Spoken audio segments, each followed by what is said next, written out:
जालोर के बहुचर्चित गणपत सिंह हत्याकांड में हाईकोर्ट ने खुद अखबार की खबर पढ़कर वकील से पूछा कि पुरानी चार्जशीट पर बहस क्यों कर रहे हो, कोर्ट का समय बर्बाद मत करो।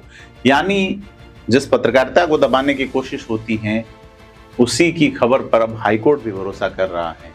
बात करेंगे कि क्या चल रहा है गणपत सिंह मंडोली के हत्याकांड में। नमस्कार दोस्तों, मैं प्रदीप हूँ। थिंक 360 पे आपका स्वागत है। जालोर का गणपत सिंह हत्याकांड आपसे छिपा नहीं।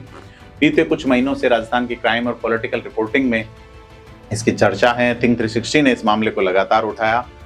3 आरोपी अभी जेल में हैं। मुख्य आरोपी की बात लगातार उठा रहे हैं। पुलिस ने चार्जशीट में उसका नाम तक नहीं लिखा है। तो आपको याद होगा कि इस केस की तह में जाके हमने बताया था कि कैसे एक ब्लैकमेल एंगल से शुरू हुआ मामला हत्या तक पहुंचा और कैसे नार्को टेस्ट को लेकर कोर्ट में बहस हुई। अब 2 बड़े अपडेट आए, एक हाईकोर्ट से आया, एक निचली अदालत से।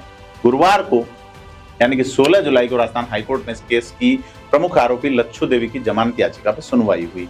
लच्छू देवी की ओर से एडवोकेट किशनलाल बिश्नोई ने पुरानी चार्जशीट के आधार पर तर्क देना शुरू किया कि इस मामले में लच्छू देवी की कोई भूमिका नहीं है और आरोपी सुरेंद्र सिंह से उसका कोई संबंध नहीं है। लेकिन यही एक मोड़ आता है।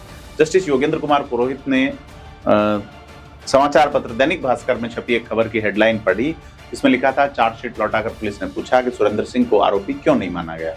इस रिपोर्ट के अनुसार कोर्ट ने खुद पूछा कि जब इस मामले में चार्जशीट पहले ही वापस भेजी जा चुकी है तो पुरानी चार्जशीट के आधार पर बहस क्यों की जा रही है और कोर्ट का समय क्यों बर्बाद कर रहे हैं। और दूसरी ओर से एडवोकेट निखिल भंडारी ने कोर्ट में भास्कर में 5 जून, 8 जून और 18 जून को छपी 3 समाचारों की कटिंग्स पेश की और निवेदन किया कि इस मामले की सुनवाई सत्यापित नई चार्जशीट के आधार पर की जाए, जो 16 जून को मांगी गई और 20 जून को कोर्ट से प्राप्त हुई। तो इस समाचार में यह आया कि कोर्ट ने इसके बाद टिप्पणी की और वकील को रिपोर्ट सबमिट करने के निर्देश दिया। तो कुल मिलाके ये सुनवाई, जमानत पे सुनवाई 1 हफ्ते के लिए टाल दी गई है। लेकिन जालोर की निचली अदालत में न्यायिक मजिस्ट्रेट मदन सिंह चौधरी की कोर्ट ने राज्य सरकार बनाम गजेंद्र सिंह व अन्य केस में सभी 3 आरोपियों के खिलाफ प्रथम दृष्टया हत्या और अन्य आरोपों को मानते हुए प्रसंज्ञान ले लिया है। पुलिस की चार्जशीट, केस डायरी और बाकी रिकॉर्ड देखने के बाद कोर्ट ने पाया कि आरोपियों पर मुकदमा चलाने के लिए पर्याप्त आधार हैं। अब इस केस का पूरा ट्रायल जालोर की अपर जिला एवं सत्र न्यायालय यानी भीनमाल स्थित एडीजी कोर्ट में चलेगा और आरोपी गजेंद्र सिंह और वागाराम को न्यायिक अभिरक्षा में भेजा गया है।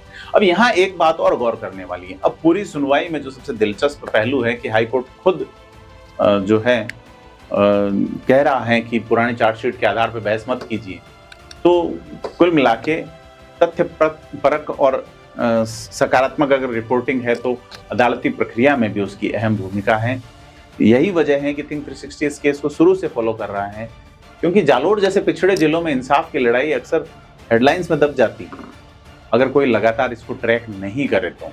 अब अगली सुनवाई 1 हफ्ते बाद है और भीनमाल कोर्ट में ट्रायल भी शुरू हो चुका है। हम इस केस के हर एक अपडेट पे नजर बनाए रखेंगे।